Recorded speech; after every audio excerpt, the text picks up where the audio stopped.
CPIM നേതാവും കണ്ടാണിശ്ശേരി ഗ്രാമപഞ്ചായത്ത് പ്രസിഡന്റുമായിരുന്ന K കേശവേട്ടന്റെ ചരമവാർഷികാചരണത്തോടനുബന്ധിച്ച് അനുസ്മരണ പൊതുയോഗവും വിദ്യാഭ്യാസ അവാർഡ് ദാനവും നടന്നു.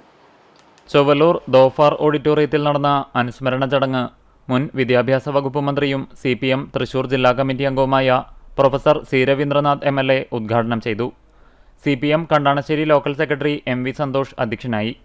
CPM ജില്ലാ സെക്രട്ടേറിയറ്റ് അംഗം M ബാലാജി മുഖ്യാതിഥിയായി.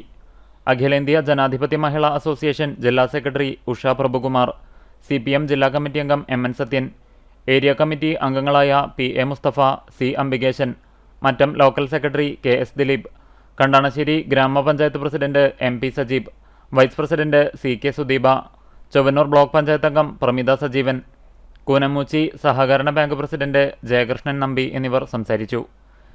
SSLC, +2 പരീക്ഷകളിൽ ഉന്നത വിജയം നേടിയ വിദ്യാർത്ഥികൾക്ക് അനുമോദനവും LP വിഭാഗം മുതൽ ഹൈസ്കൂൾ തലം വരെയുള്ള കുട്ടികൾക്ക് പഠനോപകരണങ്ങളും വിതരണം ചെയ്തു. കേശവേട്ടൻ ദിനാചരണത്തിന്റെ ഭാഗമായി CPM ബ്രാഞ്ചുകളുടെ നേതൃത്വത്തിൽ മഴക്കാല ശുചീകരണ പ്രവൃത്തികളും സംഘടിപ്പിച്ചു. KK കേശവൻ സ്മൃതി ദിനമായ ജൂൺ 2 രാവിലെ കണ്ടാണശ്ശേരി ലോക്കൽ കമ്മിറ്റിയിലെ ബ്രാഞ്ചുകളിലും ലോക്കൽ കമ്മിറ്റി ഓഫീസിലും പതാക ഉയർത്തലും പ്രഭാതപേരിയും സംഘടിപ്പിക്കും.